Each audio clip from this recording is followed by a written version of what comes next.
Hi everybody, so I'm doing the summary video of the Joe Rogan Matthew Walker experience or interview. It was so incredibly good. I really wanted to recap it for you. If you want to go and watch the whole interview, it's about 2 hours, but it is well worth the watch and the listen. Matthew Walker is amazing. His knowledge is unbelievable, and it's a really easy interview to listen to. Like, I found myself quite immersed in it, and when I watched it the second time, it took me a lot longer to watch because I was taking notes. So I've summarized it for you, but I thought I'd start off with, first of all, just sleep in general. What's really important to understand about sleep is that you can't hack it. You can't hack lack of sleep. So we talk about biohacks and weight hacks and training hacks. There is no sleep hack. You just actually have to get enough sleep. And isn't it funny that you can't hack sleep? Like, you actually have to stop and rest to get the benefits. I think there's a lesson in that. So you can't hack sleep. At the end of the day, we need between 7 and 9 hours, depending on the individual person. Under 7 hours, and they can start to actually physically measure the cognitive impairment. And in terms of the number of people that can actually survive and function normally on less than 7 hours sleep, Matthew Walker said that if you were to round it up to a whole number and express it as a percentage, it's 0. So there are some people who have a altered gene expression who are able to function on a lower level of sleep, but the numbers of people who can are really minuscule. And as he said, the number of under that 7 hours is when people actually start to have measurable cognitive impairment. Now, if you've been awake for 20 hours, you are as cognitively impaired as if you were physically drunk. And when you're awake, your brain is actually undergoing physical damage. So we are becoming brain damaged the more time we are awake, and it is sleep that is reparative. So we need sleep to allow our brain and our body to heal, replenish, and repair, which is why you can't hack your sleep volume. You need to get adequate hours of sleep. But the thing that's also very important to understand is that it's not just the volume that we need, it is the quality. We need to have good quality sleep, and I'll be talking a bit more about how to get that good quality sleep in just a minute. So let's talk about sleep from the perspective of weight loss, because this is a really important one. I get a lot of people who are focusing in on, I need to know how many reps I should be doing, or sets, and they're getting tied up in knots about whether they should be doing 6 reps or 12 reps, like 4 sets versus 2 sets, whether they should do a deadlift versus a squat. That's getting into the finer details of, your training schedule. Should a low carb versus low fat? These things are important, of course, but if we don't get the foundations right, it doesn't matter what diet we eat, and it doesn't matter what training we do. If you don't have a good foundation, nothing else matters. And what is becoming very clear in the research, and what Matthew Walker was saying, is that sleep is actually the foundation. So if you're not getting enough sleep, then you're really not going to get, you're going to struggle with your weight, you're going to struggle with your training, you're going to struggle with your work, your family, everything. So listen to this. When you are underslept, particularly the longer you have not had enough sleep for, we start to see changes in appetite hormones, in particular 2 hormones. Ghrelin is our hunger hormone, so think grumble, tummy grumbling. It goes up when you're underslept. And leptin, which is our satiety hormone, or it's the hormone that makes us feel full, it actually comes down. So your hunger hormone is up and your fullness hormone is down. So you're feeling hungry. And a lot of people have probably experienced that, where they have a really bad night's sleep and they just feel like eating all day. The problem is that not only do you feel like eating all day, but you tend to reach for the wrong sorts of foods. So you're reaching for energy dense, highly caloric, high energy, sugary processed foods. You don't make good food choices when you're like that. You also tend to go for like really carb heavy, high fat, high carb foods. And what they've found is that people who are underslept tend to eat 200 to 300 more calories every day. And when you put that over a year, that's 70,000 additional calories, which converts to about 10 to 15 pounds of body fat. So we know that the increasing sedentary behavior, the increase in food availability and the types of foods that we have, doesn't completely adequately explain our obesity crisis. There is more at play than just a lack of exercise and the food that we have available today. We know that we live in an obesogenic environment. And part of the problem, and a significant part of the problem, is how underslept our population is. So back in the 1940s, they did a survey on a group of people to find out how much sleep they were getting. And they were getting on average about 9 hours, almost 9 hours sleep each night. They've done a survey again recently, and on average, most people were getting 6.5 hours. Now that's 6.5 as an average, which means we're gonna have people getting a lot less than that in that group as well. It just averaged out at 6.5 hours. So some people would probably be getting, 3 or 4 hours. That is well under enough. And we know what the problem is in terms of our eating habits, in terms of our activity levels when we're tired. In fact, when we're tired, our performance goes down physically. You're going to find cardio a lot harder because your gas exchange is impaired. Your ability to breathe out carbon dioxide, your ability to take in oxygen is actually impaired, which means you're going to find cardio activity, which is already tough, even harder, and you probably will give up rather than put in.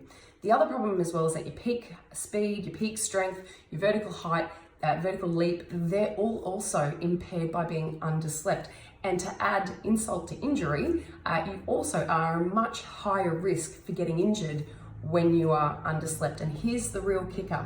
When you are underslept and you are exercising, you are using 70% lean mass.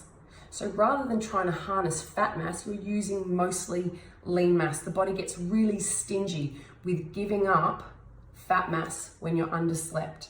So if you are not getting enough sleep, don't even worry about, what specific type of training program you should do or training protocol.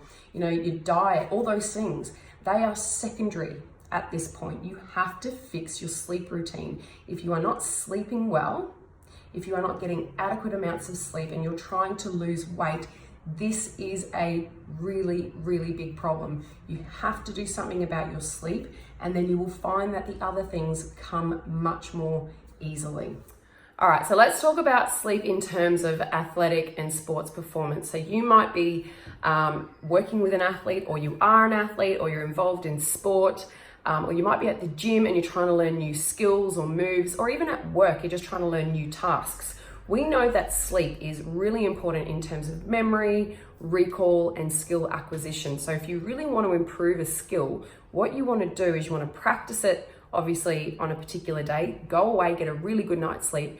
And what you'll find is the next day, on a good night's sleep after, learning that new skill, is that you'll be 20 to 30% better. And the reason for that is when you go to bed, your brain continues to map out that movement, map out that motor function. And it does it at a speed 20 times faster than what you were doing that day. So in terms of improving yourself, sleep is the number one thing you can do. In fact, Matthew Walker talks about sleep being the number one performance enhancing drug. It really is. And we know that if you are underslept, it is going to affect your performance. In fact, they've found that with athletes, when they looked at athletes who were getting 5 hours sleep versus athletes who were getting 9 hours sleep, and the risk for injury was like this linear, beautiful straight line relationship. So those that were getting only 5 hours sleep were 60% more likely to become injured. So they had a 60% risk or injury risk compared to those getting that 9 hours sleep. So if you are working with athletes, or you are one, you really need to bring home the fact that they're going to improve their skill, reduce their risk for injury, improve their performance, cardio and weight training performance with a really good night's sleep. Okay, so let's talk about how a lack of sleep affects our immune function, which is obviously pretty important. One study found that people who got just one night of 4 hours sleep had their natural killer cell activity suppressed by 70%. Now, our natural killer cells are our anti-cancer cells. They go out around our body and they find cells that are cancerous or precancerous and they kill them. So just one night of 4 hours sleep suppressed this activity by 70%. That's really scary. And it just goes to show that we don't really get away with having a lack of sleep. In fact, we are the only species that deliberately undersleeps. Like if you go and look at animals as an example, and comparing humans to animals is not always a great idea, but we deliberately undersleep. Whereas, I was watching my dog the other day and she was just having this lovely time, had a full night's sleep, and then she's up for an hour or two, and then she'll have a nap again, and then she gets up, runs around, and then she lies down and has a sleep again. Like, sleep is such a priority for animals, and yet we deliberately avoid it and think that it's not going to have any consequences. And it actually really does. Another study looked at a group of people who had a week's worth of just 6 hours sleep each night. Now, the important thing to realize about this is that a lot of people are actually only having about 6 hours of sleep per night. And what they were looking at was DNA, so the stuff that makes us.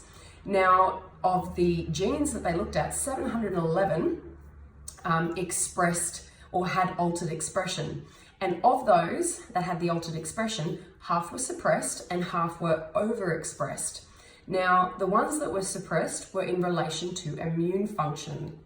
That's pretty worrying. And the ones that were overexpressed were in relation to chronic inflammation, which leads to things like cardiovascular disease, stress, and then the cancer promoting or tumor promoting genes. So that's really concerning in terms of the way in which a lack of sleep, even over such a short time, only 1 week, significantly alters not just our function, our weight, our mental health, but it actually alters our very DNA. So that was really concerning. All right, so let's now talk about how we actually get a good night's sleep. So the first thing is what I just mentioned about going to bed at the same time and getting up at the same time. Matthew Walker says this is the number one thing you should be doing. And I absolutely 100% agree with him. In my own life, it was completely life-changing. And you might be going, calm down, Naomi. But I'm actually serious. It was absolutely life-changing. I was always tired and I just dragged my way through every day. And it's not a nice way to live. I hate being tired and not feeling like I have energy for the kids, not having energy for myself, and just feeling like I never wanted to go anywhere because I was just so exhausted all the time. So going to bed early, getting up early for me has been absolutely life-changing, and I cannot encourage people any more strongly than to try this. So I go to bed between 8:30 and 9:30 most nights, and I try to get up around sort of between 4:30 and 5:30 every morning. Now, obviously it doesn't happen 100% of the time, but that is what I would consider to be my normal routine, and I do that every day of the week. The second thing he was talking about was lights. So we live, due to modernity, we have this incredible amount of artificial light. It's everywhere. And the problem is that this affects melatonin, which is our sleep hormone. It's produced in response to darkness. So what he was suggesting is that at least an hour before bed, to turn off all the lights that you don't need in the house and to turn off screens. So TV, phones, tablets, computers, the whole lot. I would probably say that if you're really serious about getting on top of your sleep, that you need to do this from the moment it becomes dark, because that is our natural body cue to start getting ready for bed. And there was an interesting study where people were taken out into the Rockies and they didn't have any screen time or any devices, and they actually started going to bed, I think it was 2 to 3 hours earlier, despite whatever they said their normal bedtime routine was. And it wasn't because of a lack of things to do, but it was because their body started to reset in response to darkness. You see, as I said, melatonin is produced in response to darkness. And if you have all this artificial light around you, it can delay the production of melatonin by 3 hours and reduce the amount of melatonin by 50%. That's huge. So for children who are struggling with their sleep, adults who are struggling with their sleep, get all the lights off that you can. Obviously, you don't want to be bashing around in the dark, but get as many lights off as you can, turn the TV off, get all the screens off, and in the evenings, do things like reading books, puzzles, writing, drawing, family time, or you know what, go to bed. The next thing you should think about is trying to cool your body temperature. A lot of people think that they need to go to bed really, really hot and snuggly, but your body actually needs to be on the cooler side, which is why you want to be in a room that is cooler rather than hotter. And he offered this little hack where you can have a bath, and the bath causes your blood vessels to vasodilate, which brings all the blood up to the surface of your skin.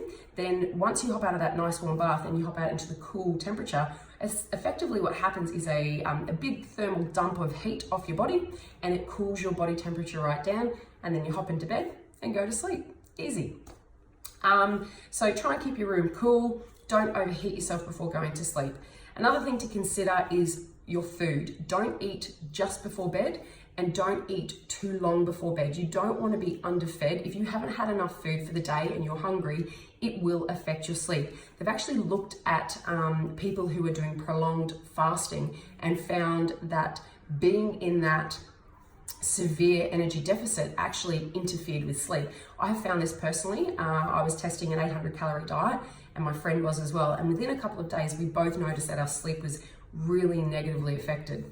So you don't want to be really hungry going to sleep, but conversely, you don't want to be really full, because that absolutely affects your ability to sleep properly. I've noticed for myself, if I eat just before bed, my heart rate is elevated, and research has also supported this.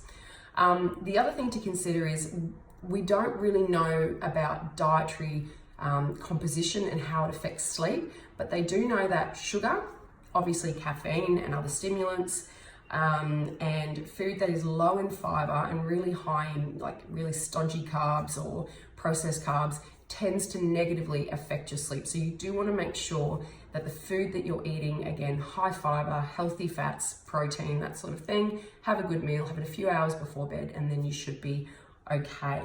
You want to consider your sleep environment as well. So think about your room, the light, devices, interruptions, sound, obviously the temperature, as I said before, and you want to start thinking about promoting not just a volume of sleep, but also the quality.